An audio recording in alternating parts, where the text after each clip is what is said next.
आपने भी IBPS clerk का एग्ज़ाम दिया था, so let's discuss the paper. So my shift was on 5 October. First shift sequence was, पहले क्वांट्स खुला था, फिर इंग्लिश, फिर रीजनिंग। क्वांट्स का level was easy to moderate according to me. उसमें अराउंड 10 to 12 अप्रोक्सीमेशन आए थे, अप्रोक्सीमेशन और या सिंप्लीफिकेशन कह सकते। उसके बाद मैं DI मैंने स्टार्ट कर लिया। DI में मैंने 2 DI थी, एक पाम और कीवी पे थी और एक मुझे याद नहीं आ रहा है अभी। उसमें से मैंने 9 क्वेश्चंस किए थे अराउंड। एक क्वेश्चन मैंने कीवी और पाम वाला छोड़ दिया था क्योंकि उसका क्वेश्चन एट दैट टाइम पता नहीं क्यों मुझसे वो रेशियो नहीं बन रहा था।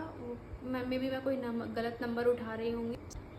उसके बाद मैंने अरिथमेटिक पे मैंने जंप किया। अरिथमेटिक में कुछ क्वेश्चंस होते हैं जो मैं छोड़ देती हूँ, जैसे मेंसुरेशन और ट्रेन्स के क्वेश्चन मुझे थोड़े डिफ़िकल्ट साइड पे लगे तो वो मैंने छोड़ दिए। उसके अलावा हमारे पास एजेस वगैरह के क्वेश्चन थे। डाउन स्ट्रीम का बहुत ईजी सा क्वेश्चन था और एक नंबर सिस्टम से भी क्वेश्चन था, वो बहुत ईजी बन गया, वो मैंने कर लिया। तो अराउंड 26 to 27 मैंने मैथ्स में किए थे, मुझे एग्जैक्ट नंबर अभी नहीं याद आ रहा है।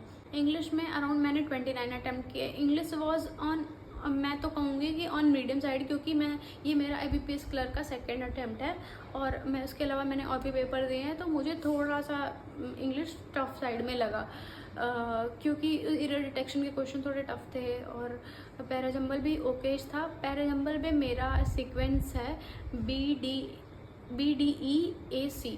आपका क्या सीक्वेंस है आप मुझे कमेंट सेक्शन में ज़रूर बताना। बस थोड़ा सा ट्रिकी और क्लोज टेस्ट भी थोड़ा ट्रिकी था क्योंकि मुझे ऐसा थोड़ा सा ट्रिकी लगा जो कि 2-3 बार पढ़ने में सॉल्व हो रहा हो।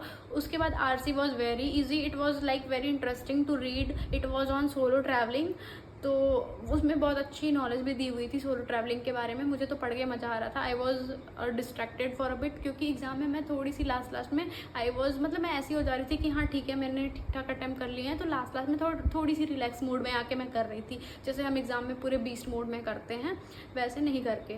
तो मैं लास्ट में थोड़ी रिलैक्स हो रही थी कि हाँ अब मेरे जैसे मेरे 25 के ऊपर हो रहे थे, मैं रिलैक्स हो जा रही थी, तो वैसा पेपर था कि आप भी रिलैक्स हो जाओगे। RC वॉज ईजी, उसमें 3-4 एंटोनिम सिनोनिम्स वाले भी पूछे थे, वो भी बहुत ईजी। जैसे सेफ का एंटोनिम्स, इसमें से सिनोनिम क्या होगा, तो सिक्योर था, मैंने लगाया था। आई होप आप लोगों ने भी ऐसा ही लगाया हो, सेफ का, सिक्योर, और ऐसे ही 2-3 इजी क्वेश्चंस थे। उसके अलावा मैंने एक क्वेश्चन जो छोड़ा है शायद इंग्लिश में, वो रीअरेंजमेंट वाले थे कि मतलब उसमें फ्रेज दिया होता है फिर इसमें से कौन सा फिट बैठेगा, वैसा वाला मैंने एक क्वेश्चन छोड़ा है शायद से, क्योंकि वो मुझे थोड़े से टफ लगे थे।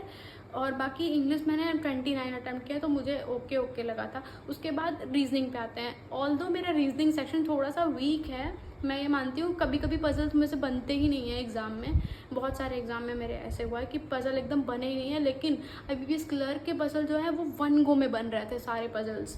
तो मतलब सिर्फ 2 पॉसिबिलिटी बन रही थी और वो बहुत इजीली बनते जा रहे थे। 4 पजल थे अराउंड, मतलब सीटिंग अरेंजमेंट और पजल मिला के वो बहुत आराम से हो गए चारों के चारों। मतलब डेजिग्नेशन वाले पजल थे, स्टैक बेस्ड था, और फिर हाइट वाला टॉलर दैन दिस, फिर उसके बाद वो उसके 3 क्वेश्चंस थे, और उसमें मिसलीनियस क्वेश्चन भी थे, वो जो आते हैं ना अल्फ़ा न्यूमेरिक सीरीज़, उसके 5 क्वेश्चंस थे शायद, उसमें से मैंने 1-2 छोड़ा होगा।